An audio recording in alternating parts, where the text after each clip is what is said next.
দ্রাব্যতার গুণফল নির্ণয়ের একটা এমসিকিউ কিন্তু আমাদের এইচএসসি পরীক্ষায় মাস্ট আসে। মাত্র 6টা যৌগের দ্রাব্যতার গুণফল নির্ণয় তুমি যদি শিখো তাহলে এই 6টা থেকে একটা এমসিকিউ পাইতে পারো।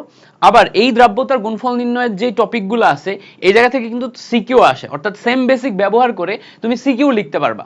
তো চলো আমরা এই 6টা সবচেয়ে গুরুত্বপূর্ণ দ্রাব্যতার গুণফল নির্ণয়ের বেসিক শিখে নিই এবং এমসিকিউ ট্রিক শিখে নিই। প্রথমে আসো, আমাদের কাছে অ্যালুমিনিয়াম হাইড্রোক্সাইড আছে। অ্যালুমিনিয়াম হাইড্রোক্সাইড যখন বিয়োজিত হয় অ্যালুমিনিয়াম 3+ আয়ন এবং 3 হাইড্রোক্সাইড আয়নে রূপান্তর হয়। যদি আমরা অ্যালুমিনিয়াম হাইড্রোক্সাইডের দ্রাব্যতাকে এস ধরি তাহলে এটা আনুপাতিক হারে ভেঙে এখানে এস, এখানে 3s তৈরি হয়। যখন তুমি কেএসপি বের করবা তখন দেখো অ্যালুমিনিয়াম 3+ আয়নের যেই দ্রাব্যতা আছে এই দ্রাব্যতা হচ্ছে 1s, এর সামনে যে সংখ্যাটা থাকবে সেটা হচ্ছে পাওয়ারে যাবে। 3s হচ্ছে হাইড্রোক্সিল মাইনাস আয়নের জন্য, 3s এর সামনে যে সংখ্যাটা থাকবে ওইটা হচ্ছে পাওয়ারে যাবে, অর্থাৎ যার মোল ওই মোলটা তার পাওয়ারে যায়। এখন আমরা যদি এটা কাউন্ট করি তাহলে দেখো 1s এর পাওয়ার 1 করলে আমরা এখানে শুধু s পাই, 3s এর পাওয়ার 3 করলে আমরা এখানে 27s³ পাই। সব একসাথে কাউন্ট করলে 27s⁴। এটাকে শর্টকাটে এভাবেও লেখা যায়, যেহেতু এটা 1 মোল, 1 এর পাওয়ার 1, ওখানে যেহেতু 3 মোল, 3 এর পাওয়ার 3, s⁴ 1 + 3, এভাবে একসাথে করলেও তুমি 27s⁴ পাবা। এটা হচ্ছে শর্টকাট টেকনিক, অনেকে এভাবে মনে রাখে। তুমি এভাবে ভেঙে ভেঙে করলে কি হবে, তোমার সিকিউর জন্য তুমি এই বেসিকটা ব্যবহার করতে পারবা। আবার এইটা এমসিকিউতেও তুমি শর্ট ট্রিকের মাধ্যমে দ্রুত করে ফেলতে পারবা। আচ্ছা, এইটা আসি Ca3PO4(2), এই যে ক্যালসিয়াম ফসফেট। এখানে ভালো করে খেয়াল করো, ক্যালসিয়াম আছে 3টা, বাট ক্যালসিয়ামের আয়ন কত? +2 না? তো এটা যখন ভাঙবে তখন ক্যালসিয়াম 2+ আয়ন হবে, বাট এই নিচে যে সংখ্যাটা আছে এটাই সামনের মোল হয়ে যায়। ফসফেটের ক্ষেত্রে সংখ্যা কয়টা? 2টা ফসফেট নিবা, এখানকার যে সংখ্যা এটাই হচ্ছে ফসফেটের উপরে নেগেটিভ আয়ন, তাহলে PO4 3- আয়ন হইতেছে। ক্যালসিয়াম ফসফেটের দ্রাব্যতা যদি s হয় এটা আনুপাতিক হারে ভাঙবে, এখানে হবে 3s, এখানে হবে 2s।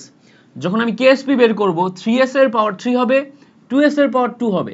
অর্থাৎ তুমি যদি একসাথে করতে চাও সামনে যে সংখ্যাটা আছে 3 এর পাওয়ার 3, 2 এর পাওয়ার 2, s⁴ 3 + 2, এটা হচ্ছে শর্টকাট। ক্যালকুলেশন করলে টোটাল মিলে 3 এর পাওয়ার 3 মানে 27 হয়, 2 এর পাওয়ার 2 মানে 4 হয়, টোটাল মিলে ক্যালকুলেশন করলে 108 s⁵ আসে। ক্যালকুলেশন করো 108 s⁵। এটা অত্যন্ত গুরুত্বপূর্ণ, অত্যন্ত গুরুত্বপূর্ণ। এই টাইপের জিনিসপত্রগুলো খুব আসে। যেমন ধরো এখানে আমরা Ca3PO4(2) পাইছি, এটা এভাবে অ্যালুমিনিয়াম সালফেটের ক্ষেত্রেও আসতে পারে। অ্যালুমিনিয়াম সালফেটের ক্ষেত্রে কিভাবে আসে দেখো, অ্যালুমিনিয়াম সালফেটের ক্ষেত্রে এই যে SO3, তাই না, Al2SO4(3), এটা আসে aluminium sulphate. Aluminium sulphate, Ca3PO4(2), এগুলার ক্ষেত্রে এই সিমিলার টাইপের অ্যান্সার আসে, এগুলো প্রচুর পরিমাণে ফেমাস পরীক্ষায় আসার জন্য। আচ্ছা, এবার আসো Ag2CO3, এইটার ক্ষেত্রে যখন তুমি ভাঙবা খেয়াল করো সিলভার প্লাস আয়নে রূপান্তর হয়। এখানে সিলভার কয়টা? 2টা, তাহলে 2টা সিলভার প্লাস আয়নে রূপান্তর হয়েছে। কার্বনেট একটা আছে, কার্বনেট 2- আয়নে রূপান্তর হয়েছে। যখন আমি দ্রাব্যতা নিচ্ছি s, এটা ভেঙে 2s হচ্ছে, এটা ভেঙে s হচ্ছে। যখন আমি দ্রাব্যতার গুণফল বের করতেছি 2s এর পাওয়ার 2, 1s এর পাওয়ার 1, ক্যালকুলেশন করলে 4s³ আসতেছে। তাহলে এই যে অ্যান্সারগুলো এগুলা কিন্তু আমার এমসিকিউ এর ফাইনাল অ্যান্সার, এমসিকিউ এর অপশনে থাকবে। জিজ্ঞেস করবে এই যৌগের দ্রাব্যতার গুণফল কত। অপশন এ তে বিভিন্ন টাইপের অপশন দেওয়া থাকবে, option A, option B, option C, option D. তোমার কারেক্ট অ্যান্সারটা দাগাতে হবে। আসো আরো গুরুত্বপূর্ণ 3টা একটু দেখে ফেলি। সিলভার ক্লোরাইড খুবই কমন। সিলভার ক্লোরাইড ভেঙে সিলভার প্লাস আয়ন এবং ক্লোরিন মাইনাস আয়নে রূপান্তর হয়।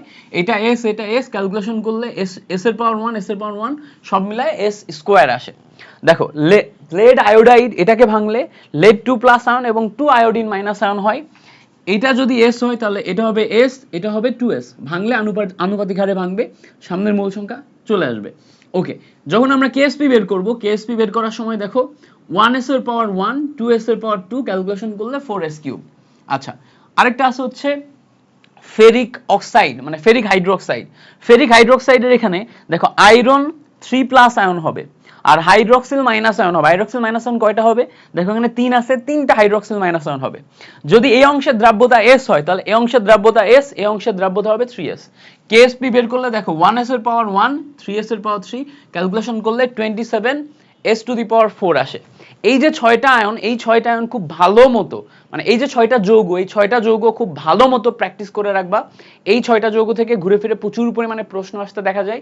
এই যৌগগুলা থেকে যদি প্রশ্ন আসে তাহলে তোমার জন্য ভুল না হয় এগুলা প্রচুর পরিমাণে প্র্যাকটিস করবা। আর কোন কোন টপিকের উপরে শর্ট ট্রিক ভিডিও চাও সেগুলো একটু কমেন্টে জানাবা। এই টাইপের ভিডিও যদি আরো বেশি চাও তাহলে কমেন্টে লিখবা ইন্টারেস্টেড, তাহলে আমি পরীক্ষার আগের এই কয়েকদিন তোমাকে সবগুলা টপিকের শর্ট ট্রিকগুলা মুখে মুখে দেখাই দিব, যাতে তুমি পরীক্ষার হলে যে ভুল না করো।